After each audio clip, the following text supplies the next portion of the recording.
Good morning, everyone. We're just waiting a few moments while participants file in from the waiting room into this morning's session. So if you'll just bear with us a few more minutes, we'll wait a little bit so that people can make their way from the waiting room into our session.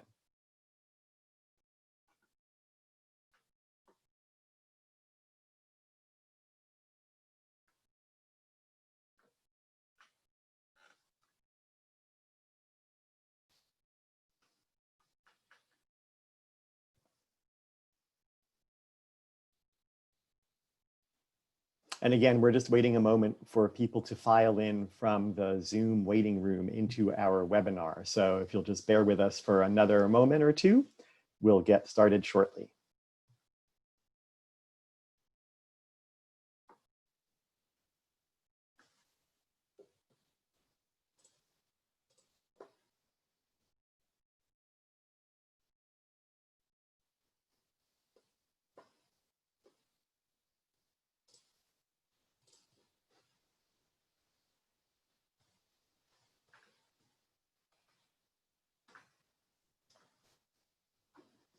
Well, I think as people are filing in, I'll go ahead and get us started. I'm Bill Maurer. I'm the Dean of Social Sciences at UC Irvine. And thank you all for being here for this session on refusing austerity in higher education, which we're billing as a how-to. I'd like to begin by acknowledging that UC Irvine and our co-sponsor today, UCLA, are within the ancestral and unceded shared territories of the Achaman, Tongva, and Gabrielino peoples. As members of a giant land-grant institution, we acknowledge the Achaman, Tongva, and Gabrielino as the traditional land caretakers whose efforts to steward and protect the land continue today. And now I'd just like to begin with this slide from my colleague Marty Wattenberg's elections class syllabus. This is at the top of his syllabus in his class on elections. And he says, right there on the syllabus, you might call this class Democracy 101, where you'll learn that the situation pictured above is not inevitable, but rather the result of political choices dependent on who exercises political power. Now, I'm both the Dean of the School of Social Sciences at Irvine, a large academic unit with around 7,000 undergraduate majors, 450 PhD students, 180 or so faculty and 80 staff, plus a number of adjuncts. And I'm an anthropologist who writes on money. But I write on money not the way an economist might, but rather I write on money as a sort of political project. That is, money is about claims on others and the authorization of rights and remedies associated with those claims on others. So as we begin to grapple with the ongoing pandemic and its economic consequences, we need to be careful not to accept the inevitability of budgets or budgeting decisions, and instead center our arguments on who is making what claims on whom, or on whose labor and resources. How are existing resources being redeployed and why, and based on what values? And how can political will create new resources to meet new claims? I also want to set the stage today by reflecting on how our current predicament is so different from the global financial crisis or Great Recession to which many have been comparing it. First, in California anyway, there's different political leadership and different political will in the state. New tools at the disposal of the state, both the state's reserves and various federal and state relief measures, as well as a seeming commitment, at least right now, to really spend some money to help get over the hump. And at the same time, compared to the GFC, this crisis is decidedly hitting the bottom of the income distribution in a much more focused way and much harder than others, which skews the political and fiscal response in various ways we can't yet predict. So I guess I see a brewing battle between the forces of austerity and the forces of relief in a way that simply didn't exist during the global financial crisis. And in the UC, which we'll be talking about a lot today, but not exclusively, we will be talking about higher ed in general. Within the UC system, there are striking differences among the campuses right now. My own campus, UC Irvine, entered this in a very good financial situation. And we're doing things like taking savings that have been associated with the pandemic, like money that would have been spent on travel of people coming to campus to give conference presentations or whatever, and putting it toward other uses like graduate support. In my own school, we've hired about 40 more TAs in the spring than we would have otherwise to provide additional instructional support for the transition to remote teaching, and we're probably going to do the same in the fall. We're renewing our lecturers, and we're doing everything we can to hire more undergraduate work studies, graduate research assistants, TAs, a ton more. We've also just added a whole bunch more summer session classes, which will also employ more graduate students. And while there's a partial staff hiring freeze, the provost here intends to allow some faculty recruiting to continue next year. So again, it's very different on each campus. Other campuses didn't enter this in as good a financial standing. And that's probably the case for many other institutions around the country that are starting to cut and that are getting into the supposedly inevitable logic of austerity, which we'll be deconstructing a bit today. So I just want to acknowledge first that we acknowledge this variegated landscape in higher ed. And again, to return to where I began, there's a new set of political discourses and tools out there that have gained currency, from universal basic income to the Fed's municipal lending facility, and the Jerome Powell, chairman of the Fed board, pleading with Congress to spend his money that he's creating. I'm here today in part because I think we need to learn not just what some of these new tools are, but how we can operationalize them, put them in practice in higher ed to make these political claims on money so that our budgets reflect our values and not the supposed inevitability of austerity. With that, I'm going to turn it over to my co-host, Professor Hannah Appel at UCLA. Hannah, take it over. Thanks so much, Dean Maurer. As Bill said, my name is Hannah Appel, and I teach in anthropology and global studies at UCLA, where I'm also the associate director of the Luskin Institute on Inequality and Democracy, one of the co-hosts of this event. I am also, significant to our purposes today, a student debtor. My household owes over $70,000 in student debt, and I am a co-founder of the Debt Collective, an activist group that organizes debtors' unions. So I'm just going to give a couple more framing remarks, and then I'm going to introduce our fabulous panelists and get us started. So we're here, as Dean Maurer said, because we do not accept the inevitability of budgets or budgeting decisions. We are here to think together about how to continue to refuse austerity in higher education. We are here to ask, where are the existing resources? Where are the potential resources? How do we redistribute resources from within the university, spending down endowments, cutting exorbitant administrative salaries, reallocating travel line items, as Dean Maurer is talking about, ending militarized policing contracts?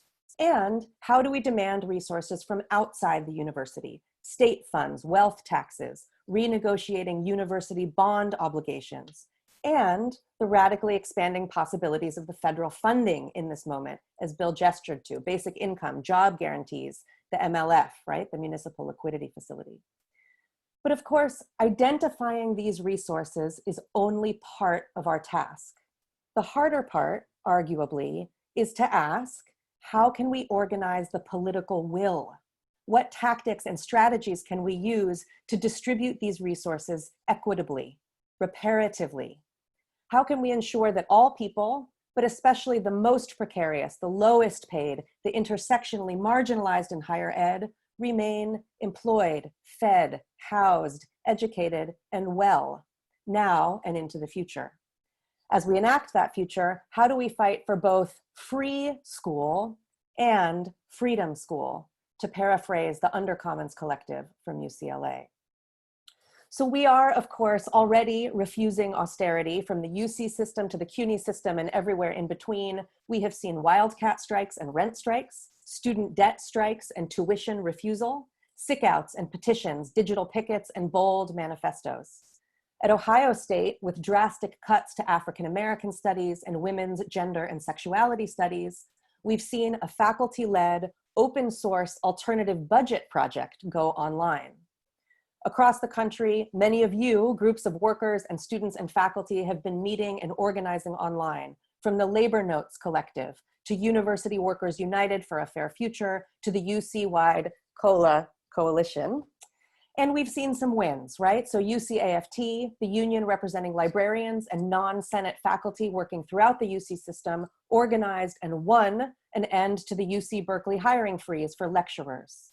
And yet, just to the south at UC Santa Cruz, roughly 80 academic student employees were either fired from their spring teaching appointments or deemed ineligible. And this was their punishment for participating in a wildcat strike demanding a cost of living adjustment in response to austerity that long preceded COVID. So I think of this webinar as an organizing webinar, one that will generate ideas and questions, strategies, and coalitions. And to that end, the Institute on Inequality and Democracy will provide follow-up resources to participants via email. And we have 4 fantastic panelists with us today to help us with these ideas and questions, and I'm going to introduce them now in alphabetical order to get us started. So Raúl Carrillo serves as the board chair of the Modern Money Network, an interdisciplinary educational initiative promoting public understanding of money, finance, law, and the economy. He also sits on the boards of the National Jobs for All Network and the Our Money campaign.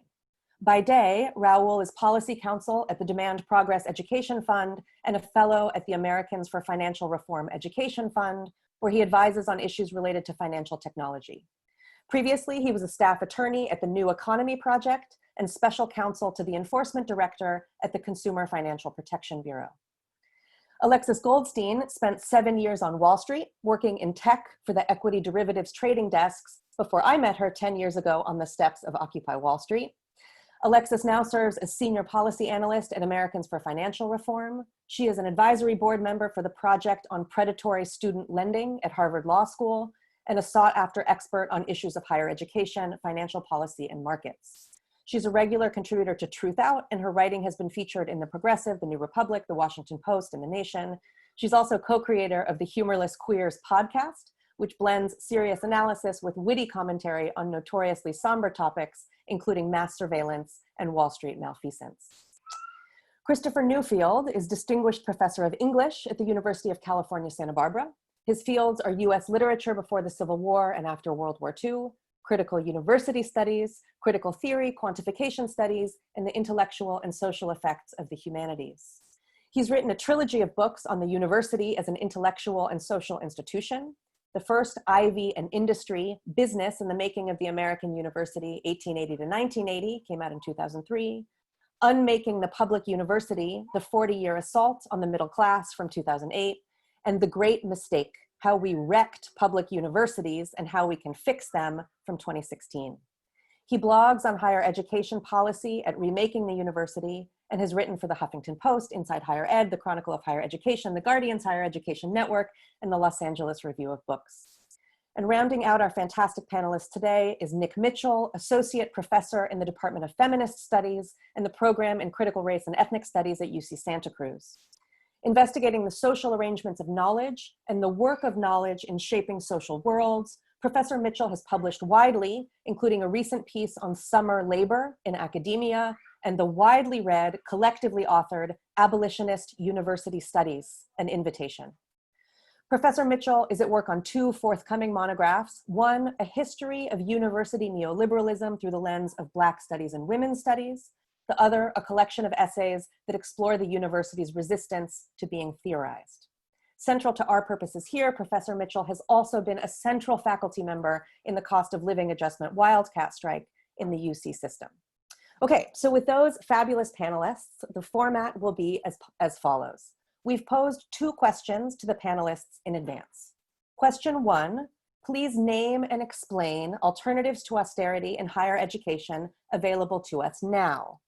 And then question 2, please name and explain long-term alternatives to austerity that we can seed now, but will stretch far beyond this moment. Each panelist will have 5 minutes to answer question 1, and then we'll do another round of 5-minute answers to question 2. And I will be helping you panelists by holding up a 1-minute warning to try to keep you on time, because we hope that this sort of speed dating format will leave ample time for a Q&A session with the audience at the end. And audience, please notice that you have a Q&A chat where you can put in your questions. And as soon as we get through those 2 questions with each of the panelists, we'll open it up. So we'll start and end each round with our university-based participants. So Professor Newfield, I would love to start with your answer to question 1. Please name and explain alternatives to austerity in higher education available to us now.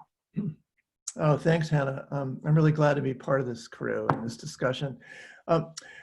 This is kind of a plea for budget studies as a way of dealing with austerity. In other words, really trying to understand how the money works in your own workplace and in your own institution. I mean, there's a certain amount of anxiety that this whole topic arouses in people, quite understandably.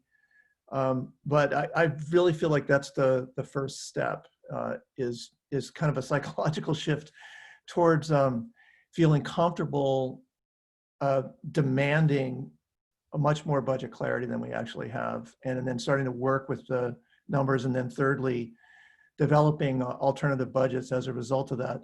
So just to kind of illustrate this, I'm going to talk about the University of California for a minute, which is the case that I understand the best, and then I'm going to make some proposals about ways that this university, as an example, can get out of the hole that COVID, it was already starting to be in, and that COVID is really pushing it in completely. So the budget. The University of California has a $40 billion total budget, but the core that is applied to teaching and learning is really only about 10 billion of that. Okay, so that's about 1/4 of what you think of as the overall, or what is described as the overall UC budget, which includes medical centers and a bunch of other stuff. Losses that are tied specifically to COVID for the current year, that the losses really began in March and they're going to extend through June, so it's really only 4 months, are going to be about $1 billion just on the campus, and that includes Bill's healthier campus, and it also includes some less healthy campuses. The total losses for the UC system, so that's on the 40 billion base, are about 2.7 billion, so just round it off to 3, and you can see a fairly substantial hole that's being dug already. Okay, now think about 2020 to 2021. The best case scenario now is that really only fall is online, and winter and spring we can start to kind of go back and get things back to normal, and there's a whole bunch of problems with that scenario that I think we're all pretty aware of, but let's posit that that's actually possible.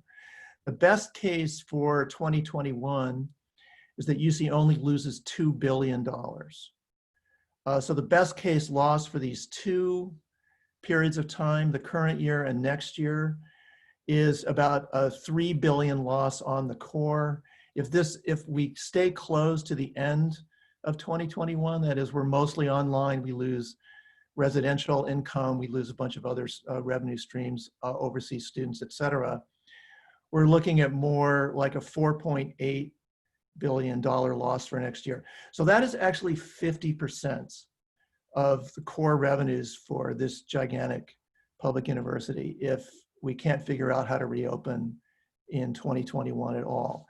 Okay, so that's, I mean, for me, that's the first place to start, just to see the magnitude of the problem. And, my immediate conclusion is cuts, 10% furloughs, et cetera, layoffs aren't going to solve a problem of this magnitude, even if we tried to use them. In other words, it's such a colossal catastrophe that something other than the kind of whittling away version of austerity that we were used to from 2008 to 2011 is not going to work at all. So here's some things that we can do more or less immediately. The first thing is tap UC's reserves. So Ask Me did a pretty interesting budget presentation on Tuesday that some of you, I love that sign, 1 minute to fix austerity. That's all it's going to take me, Hannah. There's about $5 billion in the system, they estimate, in excess liquidity beyond the requirements that are set by bond analysts, et cetera. So that can, some of that can be tapped. There's borrowing capacity that both Bill and Hannah have already mentioned. And then the third, which both of you have already mentioned, is a push for federal grants to states that the states would then pass on to essential functions like higher ed, which it absolutely is. So for me, the demand to start with is full immunity from the cuts. In other words, being made whole 100%, and then working the budget analysis backwards to figure out how much money has to come from where to get that 100% indemnity.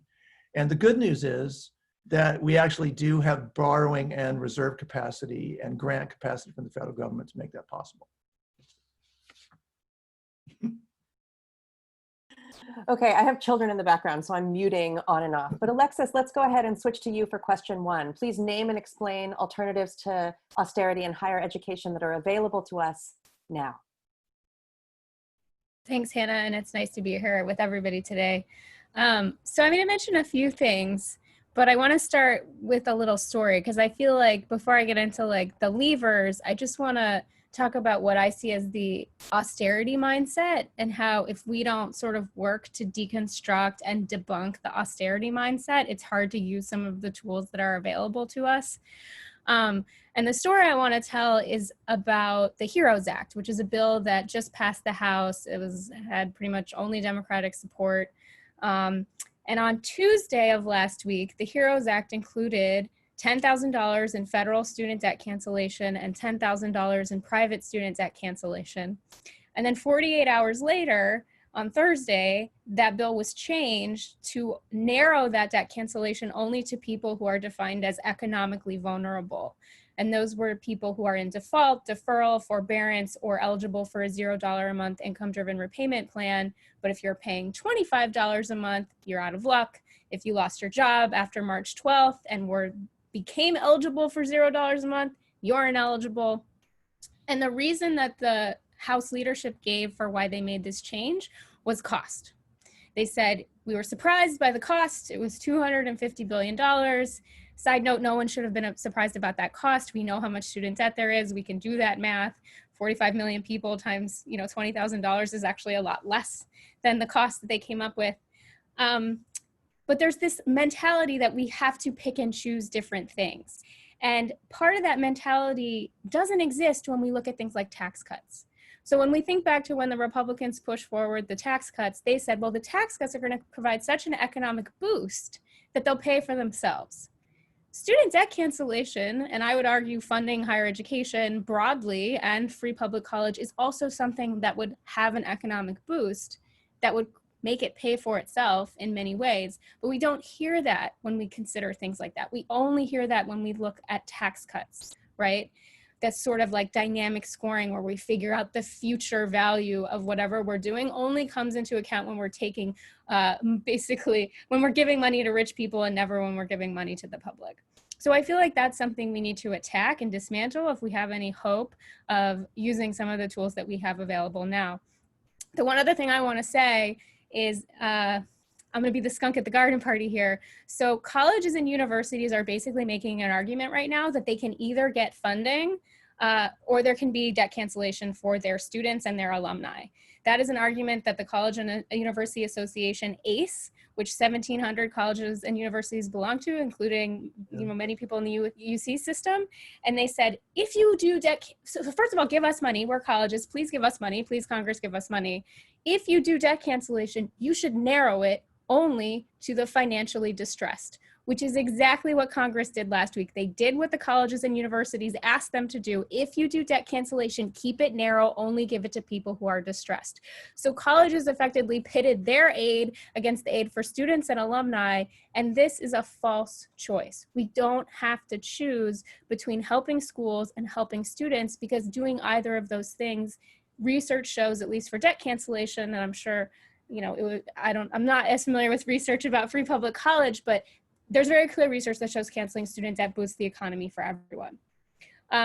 So in terms of tools, one is organizing, right? If folks here want to agitate within their own schools and universities and say, listen, not only should you be on the record asking for more money as an institution, you need to represent the students and you need to advocate for debt cancellation on behalf of students. It would boost the economy for everyone. One other tool I want to mention, so that was a bad change that happened in the HEROES Act between Tuesday and Thursday. There was a good change that happened too. So there is a facility that was created as a result of the pandemic called the Main Street Lending Facility that is currently using taxpayer money to absorb any losses on loans given out by that facility. That facility was previously only available and is currently only available to corporations. There was a change to the HEROES Act that would say we would open up that facility to institutions of higher education so they could get these same wonderful loans that are backed by taxpayers as corporations can, There's a bunch of problems with the accountability measures on those loans, right? They don't require that people stay on payroll and things like that, but at least it would sort of help, fix the counterbalance between, private companies getting it and universities not. And I just will say, in addition to it being in the HEROES Act, there is a package by Representative Maxine Waters of California that will also be advocating for this. And I believe there's a bill by Joyce Beatty, who is of Ohio. So the Main Street Lending Facility is one tool that exists now that we could use now to fund institutes of higher education. Thank you so much, Alexis. So as I promised, bookending with academics, Raúl, will go to you. Please name and explain alternatives to austerity in higher education that are available to us now. Sure thing. Thanks again, everybody, for having me here. I'm really happy to participate. I'm going to offer just a few comments on the legal and technical design of a response. But first, let me just say that this is sort of offered in the spirit of auxiliary support. And I just want to thank everybody who's engaged in debt strikes, event strikes, and sick outs, and other expressions of solidarity, because really confronting austerity at the end of the day, I think, demands political momentum, and these ideas sort of don't really matter unless there's political counterpower being mounted. So thank you all to everyone who's doing the work. So I represent a perspective, or I'm associated with a paradigm known as modern monetary theory, that most people who are on the internet are familiar with as a body of economic thought that sort of says that the United States government can't go broke. Well, that is a programmatic insight. What really the core, I think, of this paradigm is that a maxim that's very lucidly expressed by Dr. Stephanie Kelton, who was formerly an advisor to Senator Bernie Sanders and the US Senate Budget Committee. And that insight is that money does not grow on rich people. So essentially, when we're talking about funding coming from the Fed or the Treasury down to universities or whatsoever, what the key thing to keep in mind is that money is a tool of law and policy, rather than something that just naturally exists in the markets. The COVID-19 pandemic response and measures taken by the Fed, et cetera, right now are highlighting or casting into relief just how malleable public finance is. We're seeing lots of things that are happening that are completely constitutional and legal, but haven't been sort of undertaken previously because people don't consider crises that are not of this nature to be chronic enough to demand a transformational response from public finance. So that being said, MMT is usually taken as a body of thought that only applies to the federal level, and it sort of leaves people in concrete situations with a feeling of a lack of agency, right? So the federal government can, spend all kinds of money according to the Constitution, et cetera. What does that mean when we're at the state and local level? And what does that mean concretely in the context of higher education?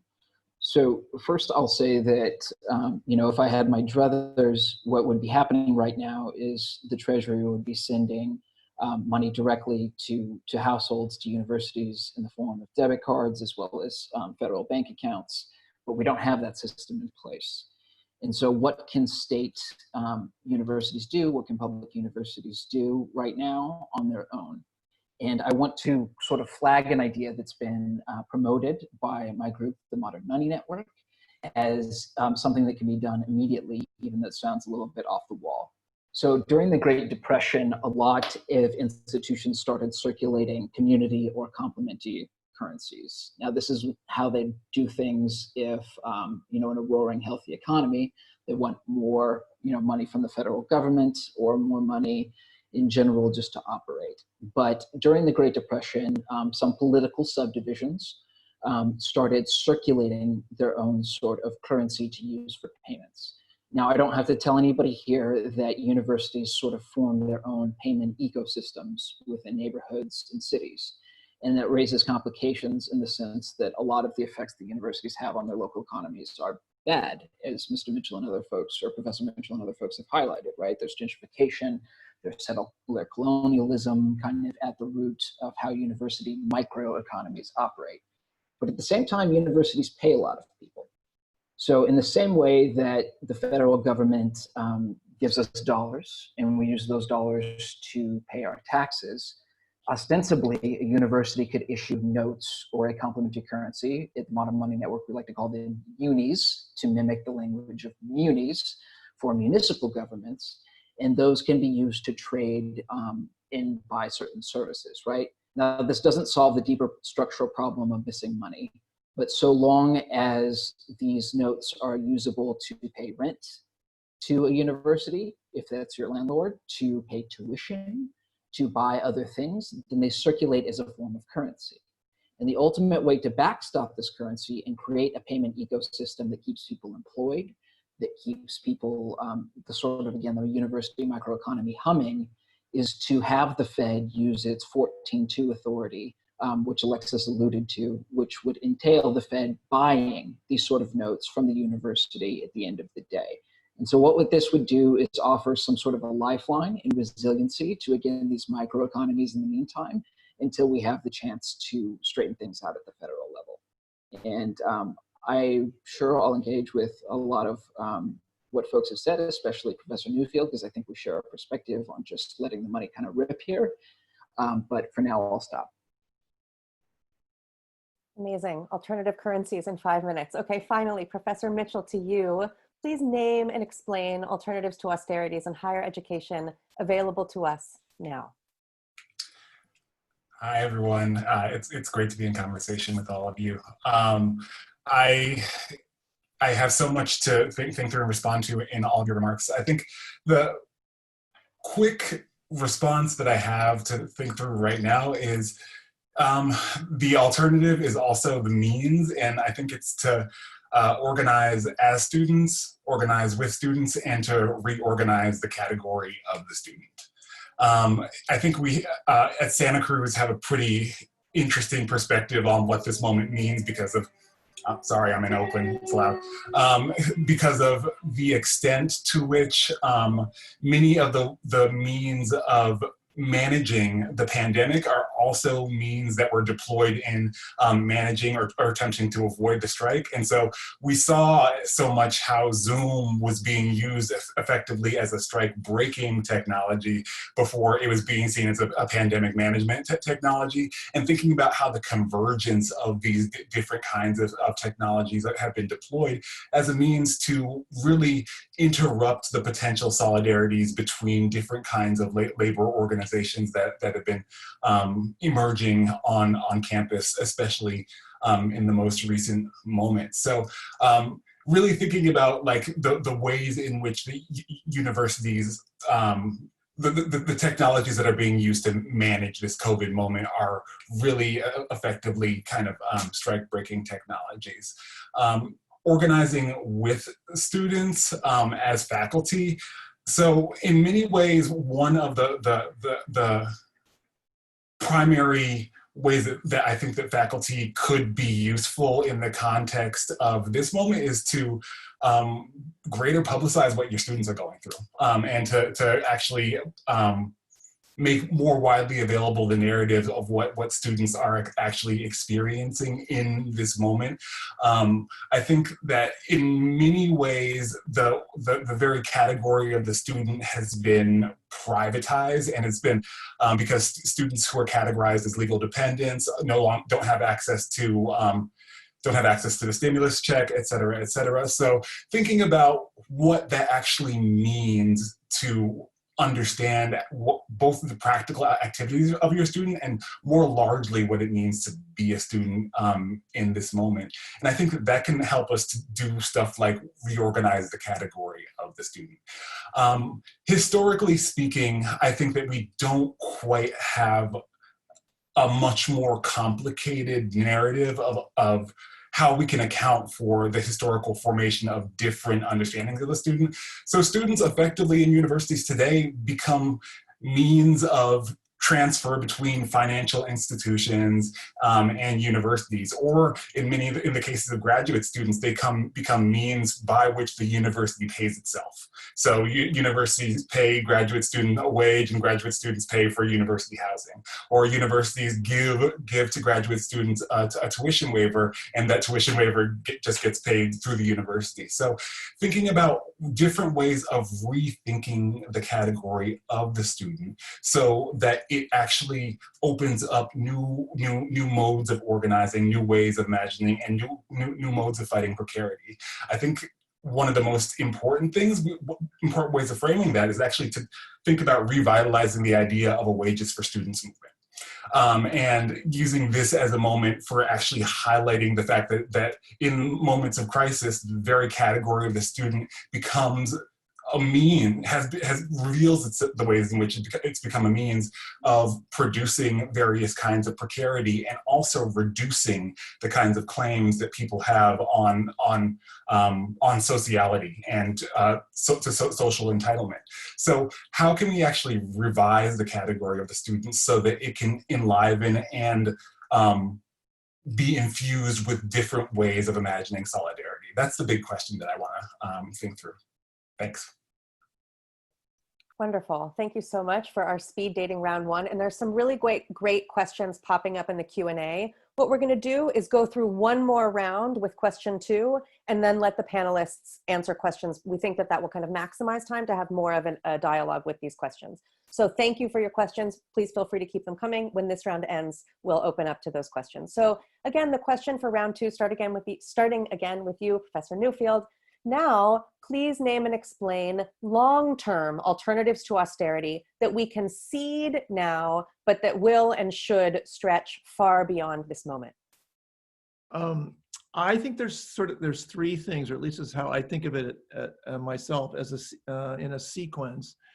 I mean, the first is critique, right? So we already know that austerity doesn't work, and we proved this in 2008 through 11, and there's been lots of empirical rebuttals of the economic work that was done to suggest that you could have something like expansionary austerity and you had to keep national debt levels below 90% of GDP, et cetera. I mean, so that critique is important.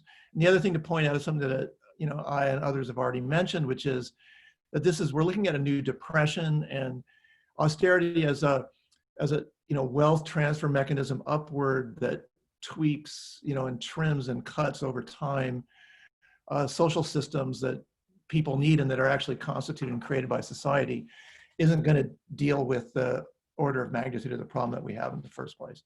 So that's the first thing. And I think that's quite important.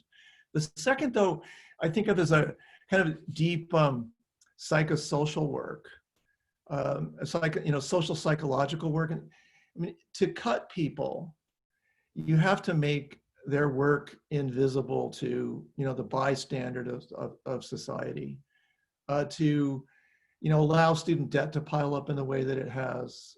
You have to make the burden of student debt invisible to most folks as they go about their daily lives. You have to make the loss to the university of firing people invisible to the regents, to managers, to voters, just to people on the outside of the system. It's only at that point that people will really consent to the objectification of the folks that are being disposed of in that way.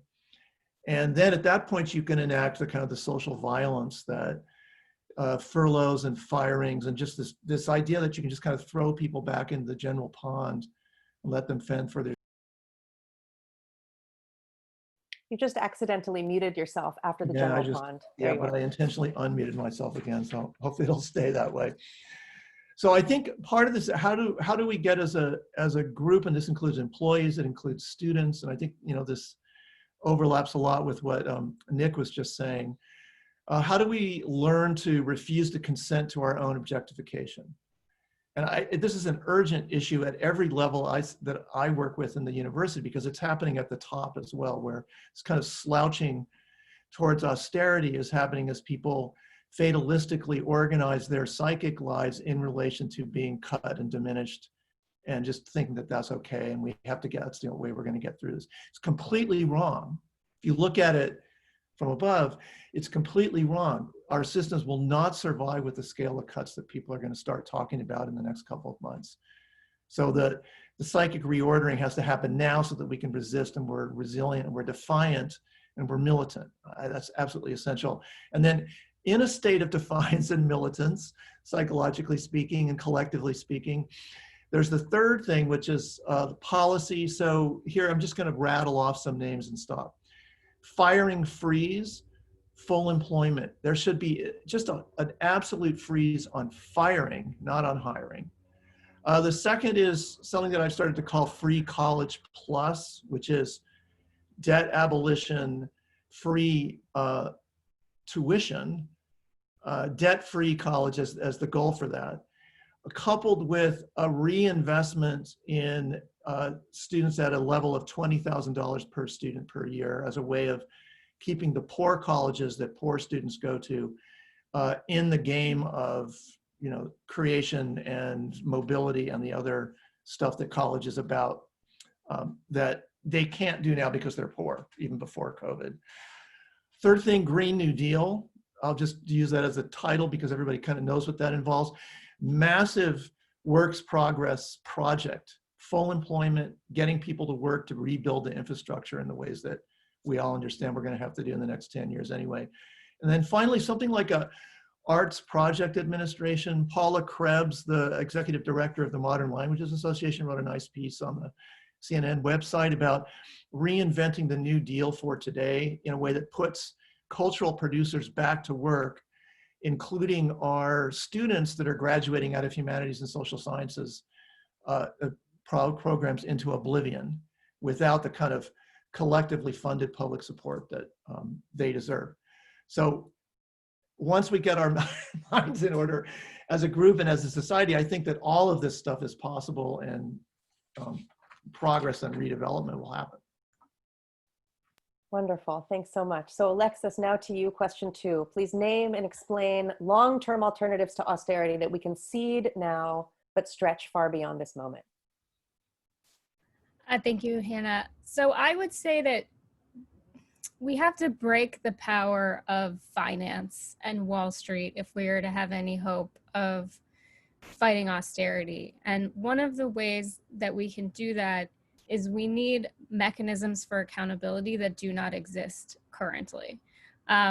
I have a very large fear that we are going to come out of this pandemic and there's going to be, 10 companies. There's going to be Costco, there's going to be Amazon, Target, Walmart, and some of these companies are going to merge. Believe it or not, some of the too big to fail banks, there was a story that they might want to take over oil companies because the banks loan the oil companies money. The oil companies are about to go bankrupt. The banks don't want to sell off the oil fields at a loss. So you might see like a JP Morgan, Exxon by the end of all of this. I mean, I don't really think Exxon's going to go under, but I'm being hyperbolic for the sake of illustration.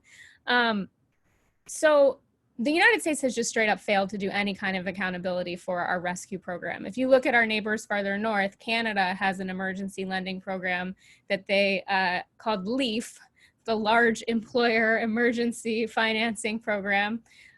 They say you have to protect your pensions if you take a loan, which what's a pension? That's funny, but you have to protect pensions. You can't lay anybody off. The companies can't give out any dividends or do stock buybacks. And you have to do a climate disclosure about what your impact is on the climate as a firm.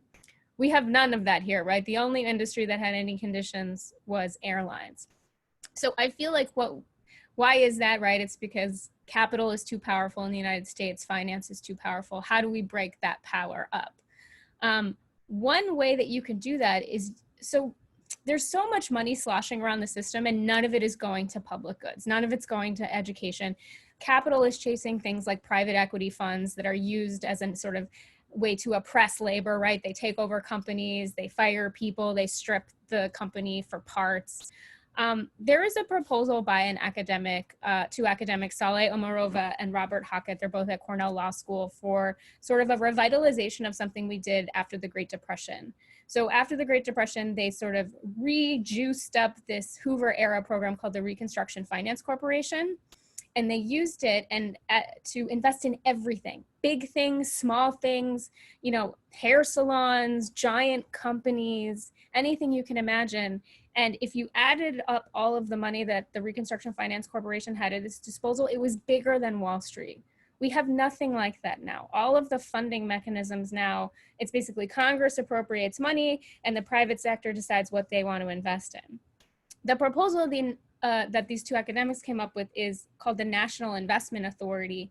And the idea is to try and suck up some of this capital that's being put into toxic projects now and divert it to public projects. So instead of a public-private partnership the way we envision it now, where public money gets handed to private corporations, we suck up private money from the private sector and devote it to public companies. And the whole thing is managed by a new entity that is again based on this Depression era program, but is sort of sits between the Treasury and the Fed.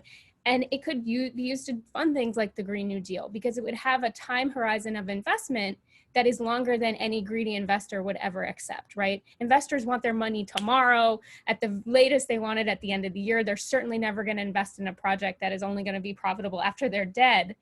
The government can do things like that. And so pension funds, you know, university endowments, they invest their money with private equity companies, right? Because they're seeking yield because they're trying to fill these unbalanced budgets. And the idea behind this proposal is this would be a safe investment that would pay you a little bit more than your traditional safe investments like treasuries. And it would be a way to basically invest in something that would help all of society. And it would suck up some of that, hopefully, we hope, pension fund money, insurance company money that want sort of safe yields that are currently going to these greedy Wall Street actors. And so it's just one idea. There's a lot of different ways to sort of operationalize this, but it's the best proposal I've seen that talks about this. But the real goal is whatever means you use to do this, we need to break the power of Wall Street because they're the ones making all of these decisions, at least from where I sit, right? I sit in Washington, D.C., so I'm watching, who is getting the money out of the CARES Act and all of these packages. And the people who've been getting the money are, the $454 billion that are going to corporations. And in my mind, the long-term solution is we need a way to reduce the power of, corporations. And so the way that you do that is you got to find a way to suck up some of their money and put it somewhere else. Thanks. Wonderful. Okay, Raúl, to you, question 2. Please name and explain long-term alternatives to austerity that we can see now, but that will stretch far beyond this moment in higher ed and beyond. Thanks. So I'll hit 2 points roughly. One is making funding of higher education and rights and entitlements in general more direct, and that's going to integrate with some of the points that Alexis just made. And the second is the need to move away from local fiscal control of education funding. So on the first point, I fully agree with my colleague Alexis that we need to move away from having high finance in the driver's seat. And I would just highlight that that's not only for reasons of social justice, but for resiliency of the economy. So I would argue, and folks in my network would argue, especially Nathan Tankis, who is running a blog kind of detailing the crisis as it unfolds, is that the US economy is particularly susceptible to the pandemic because of the way in which it relies on household debt, right? So you can sort of, to borrow a crude leftist analogy, view high finance as a parasite on the rest of the economy, right? But when folks can't get income for the parasite to eat, then what we're left over is with the debt, right? And everything sort of comes to a halt a bit. And what high finance has turned into a debt relationship is essentially the functions that we need to reproduce society socially, right? Our essential work. So that includes education, healthcare, housing, all these things that we need run on private household debt that empowers high finance. So we absolutely have to turn away from that model for reasons not only of equity, but for economic resiliency and stability. If the economy runs again on people's credit and they don't have income to fund that credit or make payments, then it is all going to come to a halt. So we need to move towards a system that is opposite of that. Now, as much as I support ideas like the Reconstruction Finance Corporation as being certainly better than the status quo, I do think that the shortest distance between 2 points is a straight line. So what we need to be doing is having congressional appropriations pay for as many things as possible. Of course, that's always easier said than done. But I would argue that if we're talking about rights and entitlements, and again, socially necessary work and socially necessary endeavors, it's kind of sort of time to put our money where our mouth is. Of course, this runs into a different problem, which is that of paying for it, right? Like, do we raise taxes on people in order to provide higher education in good times and bad? Are people amenable to that? And in my experience, this sort of narrative that we need to raise taxes, especially at the federal level, to match any spending is not real. And the Republicans don't care about it when they're talking about war, when they're talking about deportation, when they're talking about incarceration. It's the Democrats, in fact, who come back to the austerity narrative in general and the idea that we have to offset spending with taxes. And we saw that last week as Speaker Pelosi sort of started to say, well, I'm concerned about the national debt, I'm concerned about taxpayer money, et cetera, so maybe we need to slow down a little bit on the pandemic response. Ultimately, if we truly care about things, we have to fund them up front, regardless of what the offset is, I think. And I think this is especially important when it comes to education, and it's especially important when you consider the racialized economy. If there's one book on public finance that I could recommend that folks read over the past couple of years, it's a book called Racial Taxation by legal historian Camille Walsh, which talks about how rights to education, or the struggle for rights to education, were stymied by the desire for local fiscal control, by concern about where taxpayers' money is going. So as much as accountability is important, I think sort of putting taxpayers in charge of where money goes, or saying that their votes matter most, or the implication being that the more you pay in taxes, the more of a say you have, is something we have to depart from completely. And we need to adopt a model that says if something as important as education needs to be funded, then we essentially need to write a blank check, and we have to worry about inflation and that sort of thing. But ultimately, the things we care about need to be funded in the same way that the GOP tries to fund the things it cares about right now. So war, incarceration, generally enriching those who already have enough. So those are my two notes, just moving away from the debt finance model and then local fiscal control, which I think is especially important in terms of education. Wonderful. Thanks so much, Raúl. So Professor Mitchell, to you at the end, question 2, please name and explain long-term alternatives to austerity in higher education that we concede now, but will stretch far beyond this moment. So it feels very academic to say that I think that we need a theory, but I actually do think that we need a movement and a class struggle based theory of the university that takes seriously the encounter of various kinds of social movements, marginalized, oppressed, racialized populations vis-a-vis the university. And I think that this is important for a few reasons. And in the beginning, I just want to point everyone to a recent study done by Robert Lee and Christian Natone called Land Grab University. It's in High Country News, Land Grab University, and it's just an extensive study of the extent and the just how prevalent the kinds of displacement that were necessary to generate capital and land for what we now call land-grant universities was, and restores at least a sense of the integrity and importance of reckoning with Native people's claim to that land as well, which is not always the land that universities themselves are cited on. And I think that in starting there, we can actually start generating a theory of the university that literally operates from the ground up.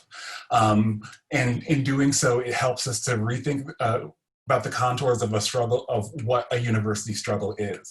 I think one of the interesting and important things that a lot of people who were involved with the cost of living adjustment movement encountered was the way that undergraduate students felt a stake in the overall questions that the movement was addressing, even though ostensibly it began as a movement to address the precarious wages of graduate students, and how in the process of engaging that struggle, and there were plenty of frictions in the course of it, that struggle also had to start encountering, its own relationships to policing, and how the university started deploying massive forces of police in order to try and police the strike. And so all of a sudden, what began, or what was imagined as a certain kind of university struggle, in the course of struggling itself became a different kind of struggle,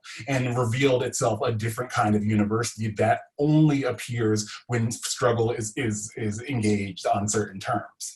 So taking that seriously, the police part of the university is no less a part of the university than the classroom part of the university. And those experiences that come from actually building movements within the context university should be part of our theory of the university. The idea that universities, create social mobility oftentimes obscures the actual experience of being in university, which is of poverty, which is of unwaged labor, which is of various forms of precarity confronting and reinforcing each other.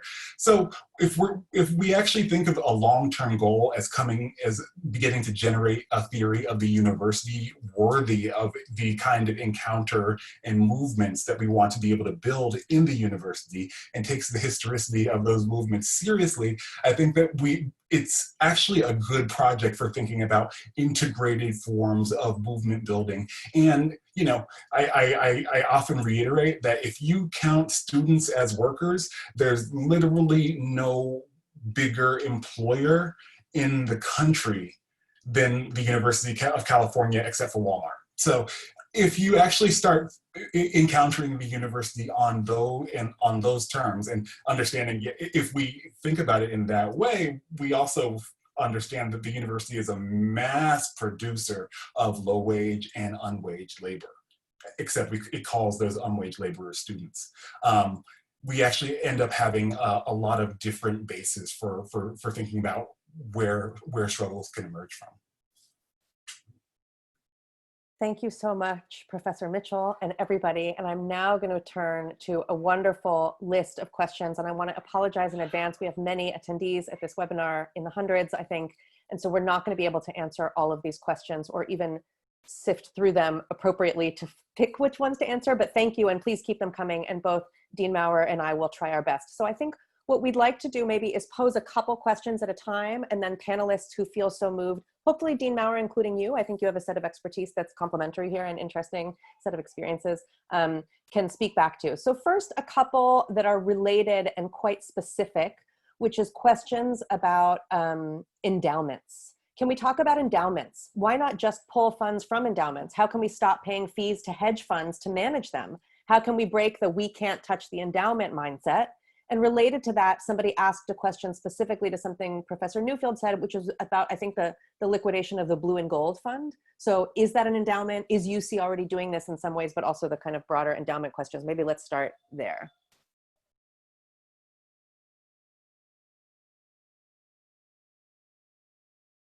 Sorry, free for all, just go for it. Well, I'll just say one thing quickly. Endowments are unliquidatable until they are. So there are 4 major pools at the University of California, and it does seem that the General Endowment Fund has been liquidated, although I get contradictory information about this. And this is just one of the signs that we need more of a mass movement around budget clarity and just budget disclosure. I wouldn't even call it transparency, so that all the constituents of any given university can have a conversation about what is to be done with the funds that are actually available.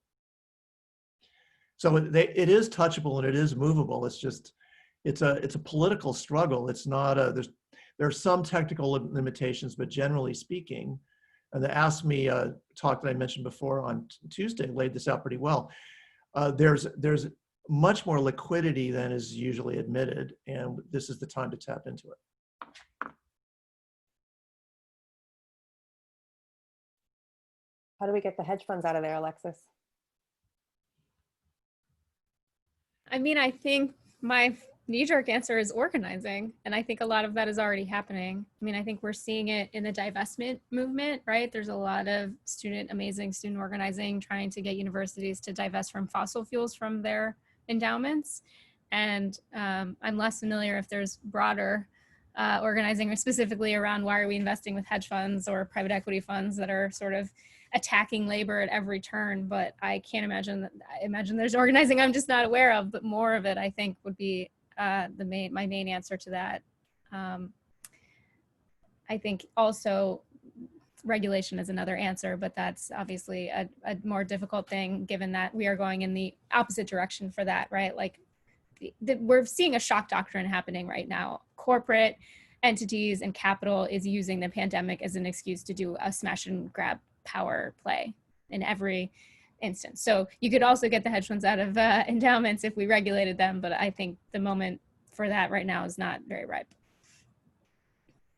Awesome. Okay, so from somebody who may be a student, I really appreciate and am invigorated by Dr. Mitchell's explanation of how to recategorize the student. How can faculty and students also work to direct our narratives of experience to university administrators who, not Bill, appear not quite attuned to who our students are and their daily needs and life experiences? And there are a series of questions in here that I'll expand. So that one, of course, to Professor Mitchell, but just about these questions of narrative and recategorization, telling us to refuse austerity. How do we refuse austerity? What are the narratives available to us? To whom do we refuse austerity? How do we recategorize ourselves in our context? Yeah, and I think that the beautiful and difficult thing is that, like, we, in a lot of ways, we can raise questions, but the answers only come in the context of struggle, and it's the struggle itself that is the form of the answer to some of these questions. But I do think that one thing, well, it's a different question to answer how to make these narratives available of student life from the perspective of students and from the perspective of faculty. For the thing that I generally have learned is that when students organize to make those stories and make that information available, I see my role as faculty as just a relay. I'm like not a leader. Like I'm here to listen. I'm here to try and open up channels. I am using knowledge of the way that the university is organized in order to help direct things, and I'm using my legitimacy as a faculty member as something that can be, you know, a blunt instrument in the context of certain kinds of struggles. So I think that it's not my ideas that are necessarily needed. It's literally my structural position as faculty that can make certain narratives available to be hearable to administrators. I think that at the same time, like, administrators are not necessarily going to be open to things that are not presented forcefully. I think that the point of building movements is building force, and if you are open to the understanding that the people who you want to hear you are not going to be the most necessarily available to hear you, or they'll hear you and kind of pat on the head, then yeah, I think that movement building is the way to make those stories heard.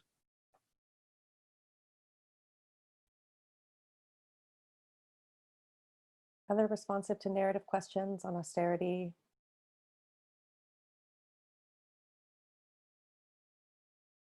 I mean, I think the story of the effects has to be told in the unblack boxing of the damage. And there, I mean, a lot of journalists are doing this now.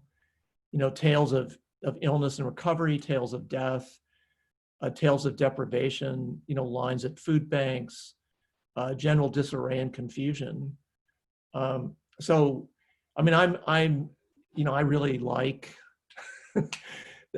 sort of arithmetic or mathematical stories personally, but I know that most people don't. And the other, there's just an abundance of the damage done genre story that I think needs to happen and to get out and to be told in a, you know, not in just a tear-jerking way, but in a in a way that allows the effects to be connected back to the structural causes that can in fact be re-engineered. I mean, the whole thing is just, it's so unnecessary that we exist in the, take a natural disaster and turn it into mass suffering and misery.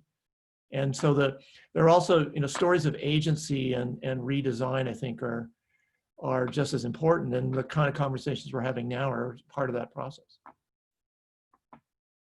Great. Okay, I'm going to turn us to two questions on more the Fed side of things. So two of them. First one, if the UC floated bond measures designed for purchase by the Fed or the Main Street lending program, or perhaps the municipal liquidity facility, what political obstacles, so in the UC or elsewhere, right, higher ed, broadly speaking, what political obstacles would need to be overcome? And how would you, our panelists, suggest this be approached? It's interesting that Jerome Powell is begging for the Fed money to be used. That's one of the questions.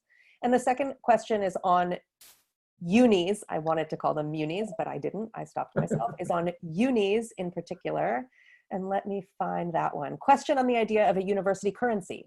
Given that the ultimate goal would be to have that currency brought back into the general monetary system through the Fed, but also given the intransigence of the political system, how would we keep university currencies from becoming a new company script that further denies remuneration for labor on and around campus?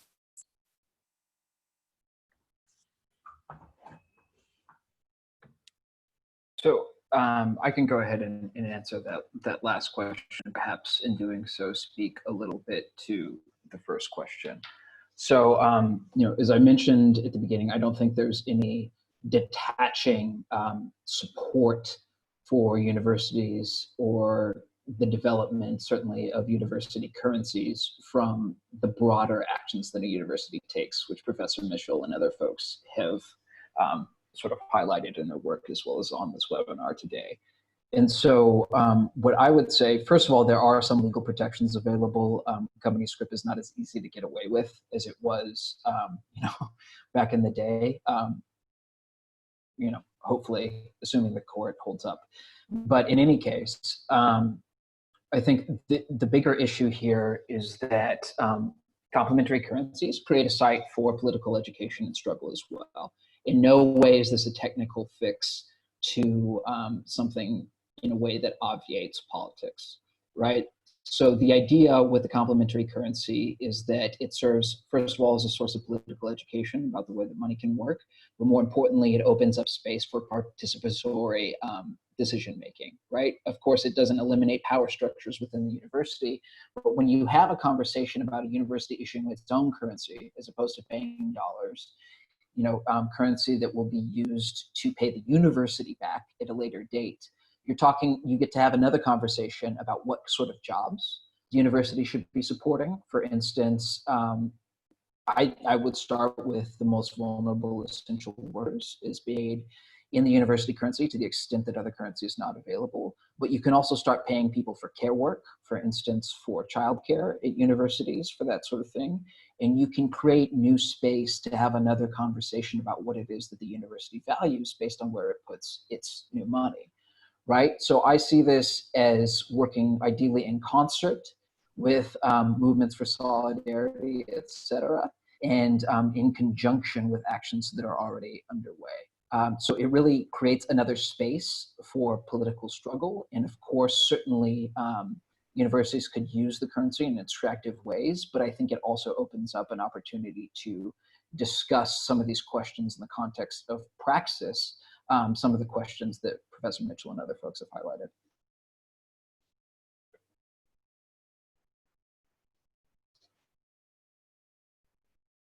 And I can take a stab at that first question.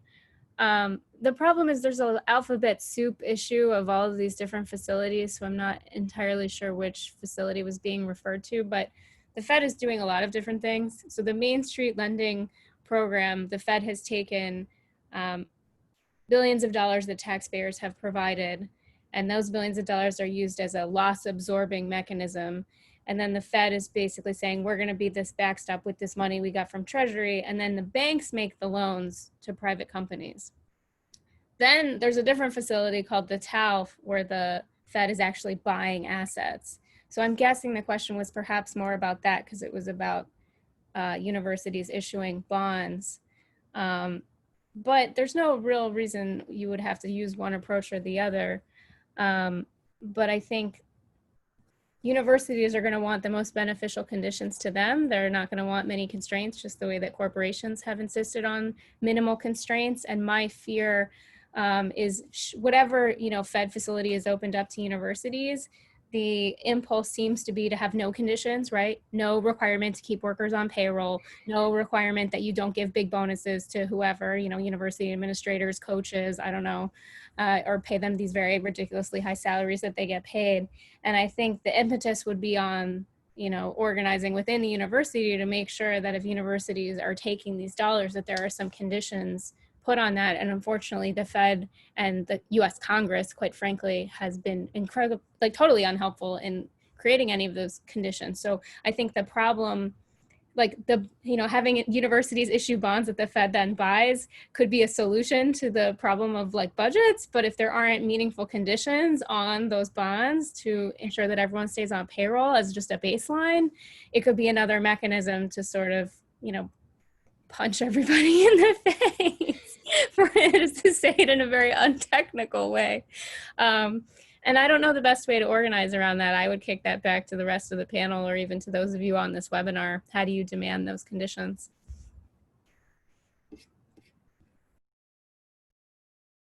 There needs to be much broader participation within universities in these kind of conversations. And that's how, so unionized workers, unrepresented employees, including all tenure track faculty at UC at least, students, graduate students, need to be part of the laying of conditions down on borrowing. I don't see any other way around that, because it's not going to happen at the top. It just, people need to know that it's even an option. So apropos, more people at universities getting more involved, there's one question: how does one begin to research who, how, and where a university's debt is being held?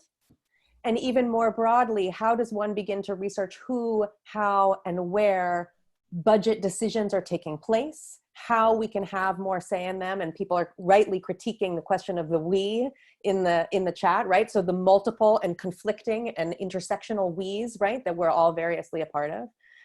So if people want to address those questions, how do we understand where a university's debt is being held? How might we go about researching that? But also, I think expanding it more broadly to this question of budgetary participation. And again, I just want to flag Ohio State University faculty-led open source online collaborative budgeting project, just as an interesting model that has just emerged. But to the panelists.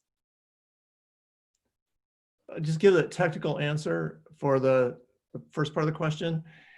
Audited financial reports, and then in the case of the University of California, there are actually financial reports that break down various kinds of holdings. If you email me at UCSB, I will send you links.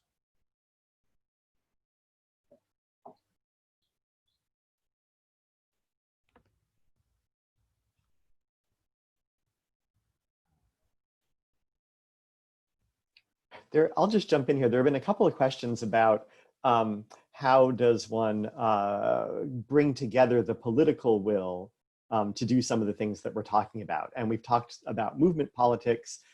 There are also questions in the Q&A about, basic old-fashioned voting, especially in a world now of rampant voter suppression on the part of one political party.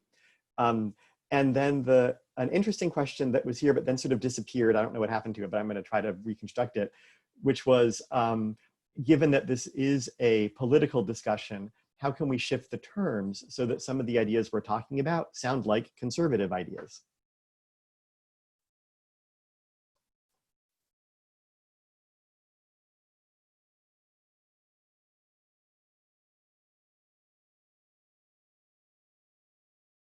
I mean, I do, just to the conservative idea question, I think about this a lot because, again, I live in DC and that's who runs this part of the country, unfortunately, on both sides of the aisle. But I feel like unfortunately, the thing that seems to work is talking about things in terms of economic stimulus. That seems to be what everybody's interested in. Lots of things are measurable in that way. I talked about it earlier, but student debt cancellation one is very measurable, but I also think that you can, you know, there's an externality problem, right? Like when I think about fossil fuels, we don't capture the sort of negative externalities, but we also don't put effort into capturing the positive externalities of so many different things. And I think if you sort of take that and like jam it into the sort of boring, like heterodox economics language of like, here's how much the state economy would be stimulated if we did X, Y, Z, like there are potential for people to be responsive to that. That's the trick that I always try to use. It takes a lot of research though, right, in order to come up with those estimates.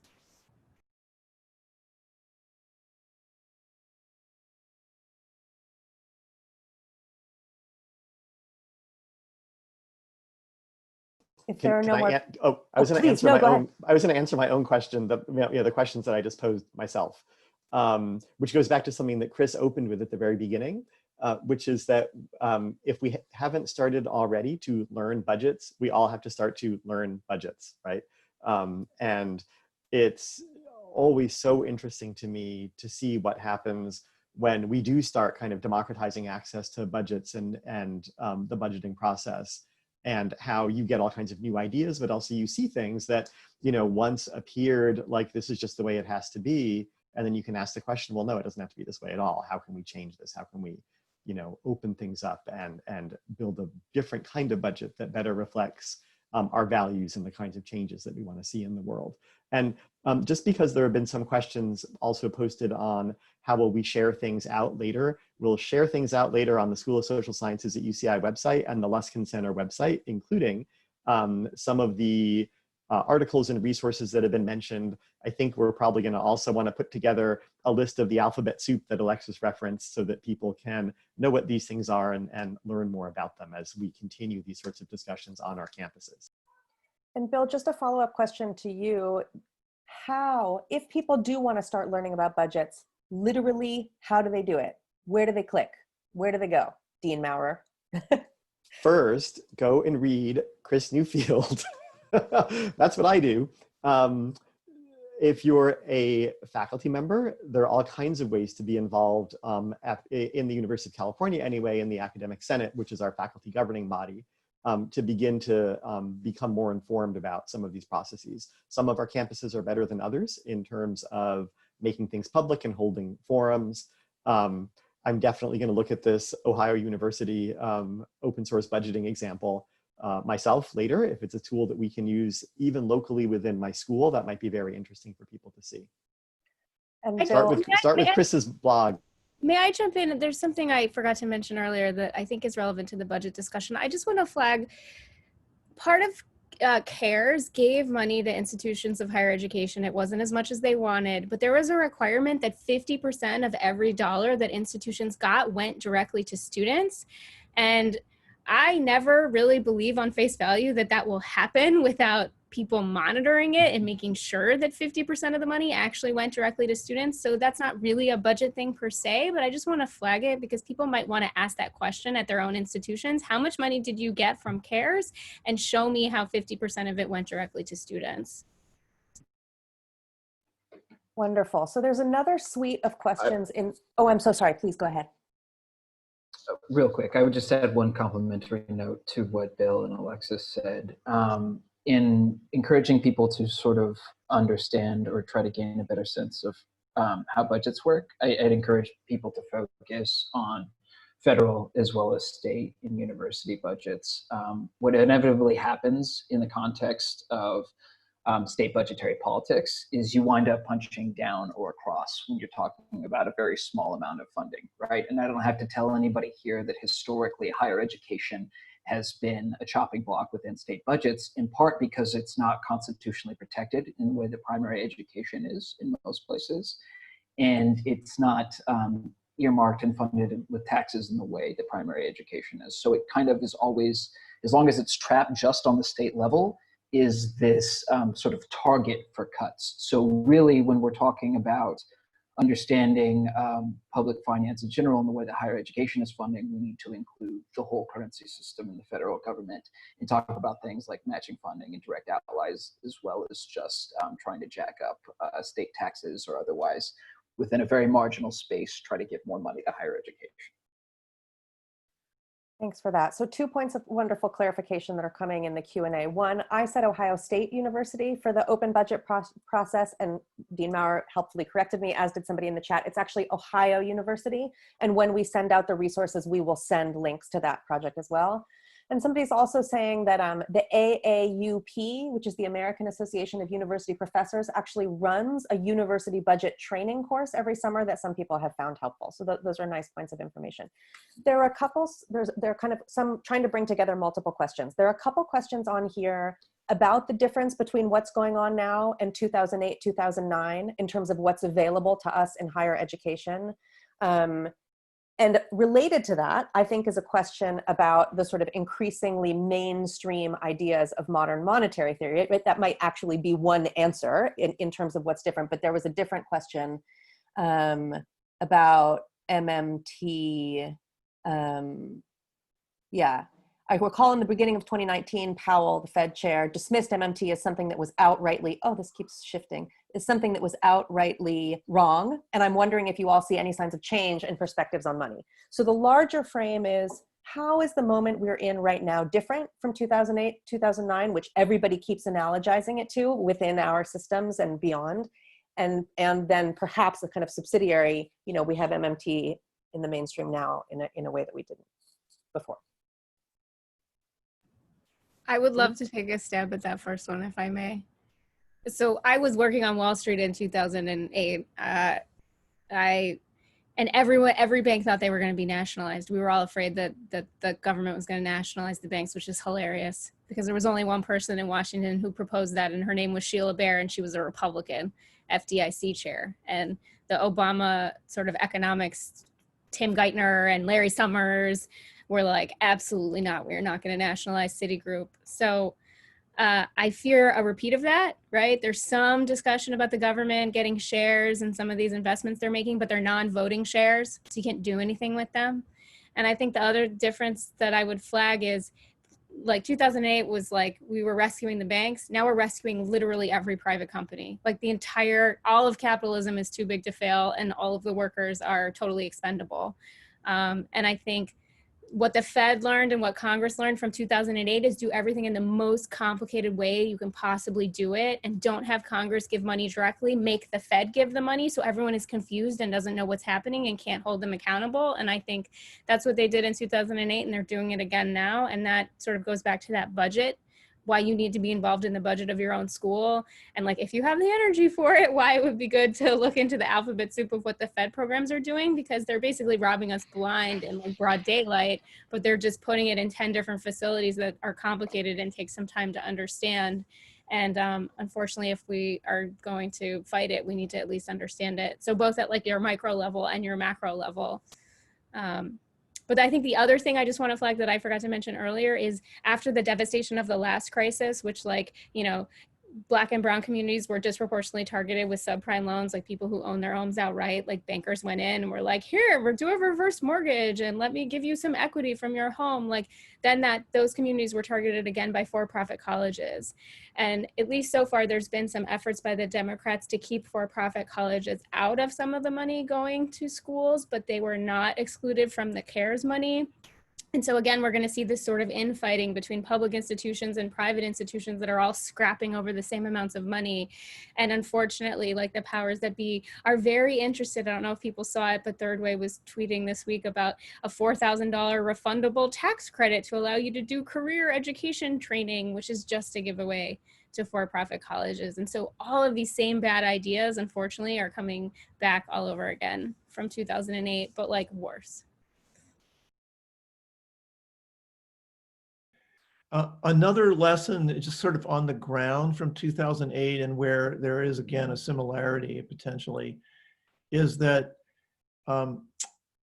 when people accept cuts, they will be cut and then they will be cut again. So the lesson I think to draw from there is never accept a cut. And this is one of the reasons I think that the 100% whole, you know, make us whole, keep us whole. We can't afford a cut position is the only position to take going into this. You know, sort of like, do I resign or do I make them fire me? Always make them fire you. And any cut should be done coercively and with, a kind of a violence that's really, that's visibly non-consensual, so that later on, when it comes to the question of clawbacks, which we have failed at getting at UC, the next time we may be able to be more successful. I think that an interesting difference is that I think university administrations are, and especially the UC Office of the President, are less likely to think that they are going to be able to get away with across the board furloughs.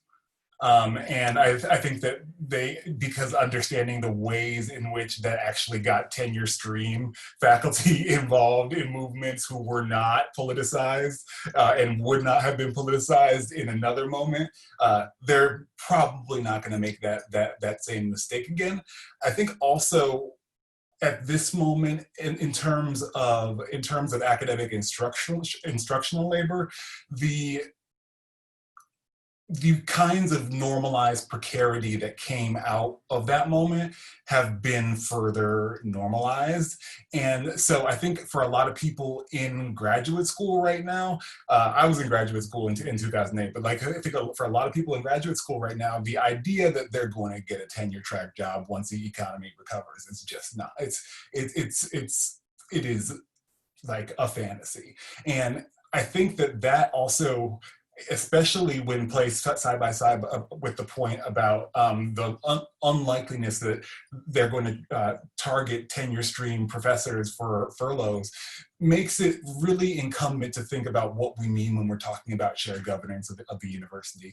The academic senate is no longer the kind of unit that might be the basis of a democratic understanding of the university, especially in these kinds of, like, in a university that is just so structurally dependent on non-tenure stream labor, and that excludes the great majority of the people who actually teach the classes from making direct decisions about the conditions in which they work. So the idea of shared governance needs to be completely reconstituted. And in the struggles that come out of this kind of moment, I think that's an opportunity to really do it in line with non-tenure track faculty, in line with graduate students, in line with undergrads, in line with academic staff, and people who don't work in the academic services part of the university, but the university can't live without.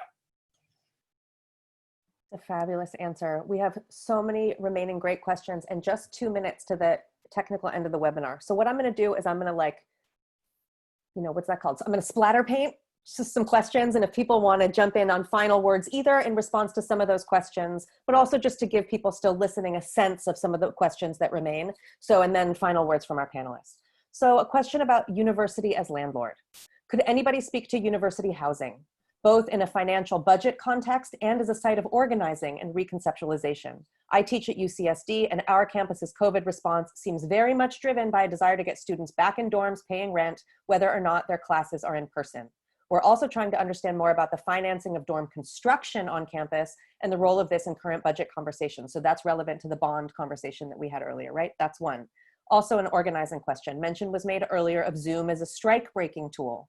Yet in an era where congregating bodily cannot be the baseline of organizing a movement, have we any choice but to use Zoom or similar tools in order to build movements?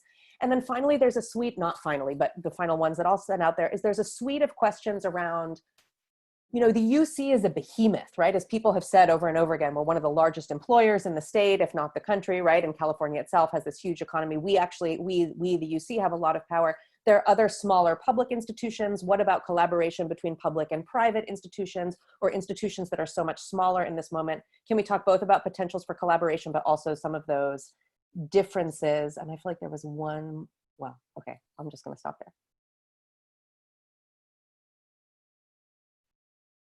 If I could just offer, and I'm the outsider here, right? So this might not make sense, but the colleges organize a lot around that entity I mentioned earlier, ACE, 1,700 colleges, universities, and they do a lot of things that I would say are not helpful. So it would be nice to have a sort of alternative to that was agitating for more radical solutions.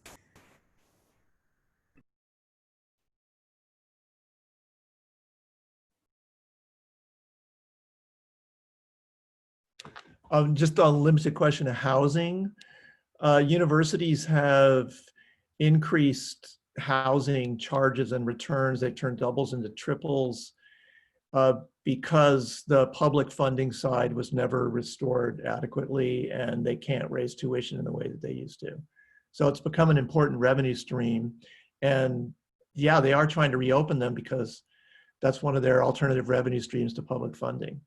So it does seem like also another side of activism, since it's unlikely to be safe to do that. It's another chunk of funding that has to come from somewhere else, ideally or necessarily really from federal and state grants. Just on the Zoom question, I think that it's a complicated question. I think that from one perspective, yeah, I think that there's not many other alternatives that we have that seem like really viable organizing means. And I just think that shouldn't necessarily get in the way of the critique. And also, we should really be investigating these technologies. Zoom, from my perspective, is accumulation hardware that appears to us as software rather than software itself. It allows for surveillance of what's going on any Zoom call at any time. It allows universities to accumulate information about different kinds of behaviors. It allows universities to accumulate confidence that this is a way that they can actually allow instruction to continue. So I think we need like more collective ownership of the means of sociality in general, and that can be a platform that work operates on, rather than giving employers the means of actually controlling how we connect with each other. I think that's part of the problem there.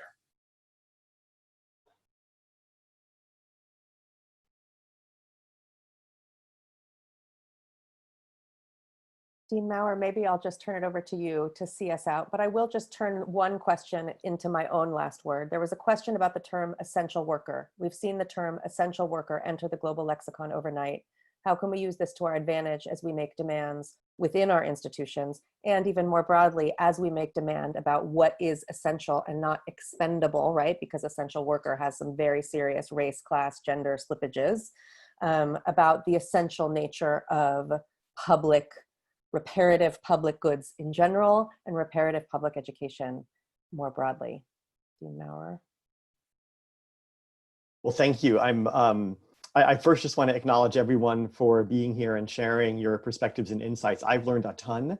There are certainly things for me that are actionable, as they say. Alexis, I'm going to go find out about ACE and then let's build a new one, because that's something that I know how to do. And Nick, your comments about kind of re-narrativizing and also kind of rethinking the position of the student is something incredibly useful to me as I think about the kind of work that I do now in spaces like this with our students who are near and far.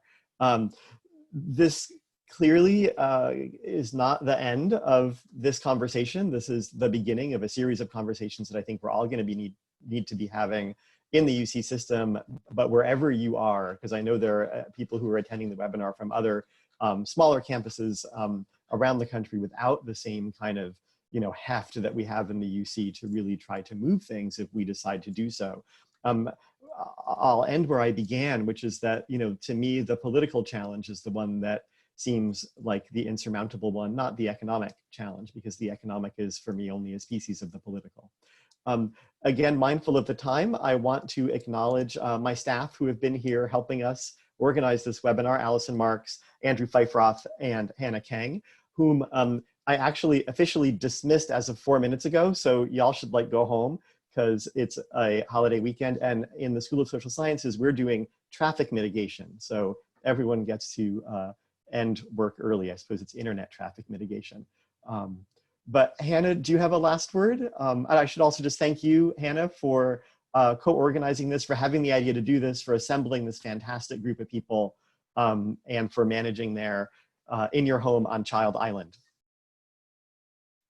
Yeah, Bill knows about Child Island around here. No, I just thank you so much to all the panelists, and thank you to Bill's team and to the team at the Institute on Inequality and Democracy, Ananya Roy, Marisa Lemerond and Vanya Scalini for all of your help in making this possible. And just to reiterate, it is the beginning. We will stay in touch via email with all registered panelists with links to resources and ways that you can get involved in various organizing events that are taking place, or sorry, organizing efforts that are taking place, because it is just the beginning of developing the political will, and we got to do it. So, okay, thanks so much, everybody. Thank you. Goodbye.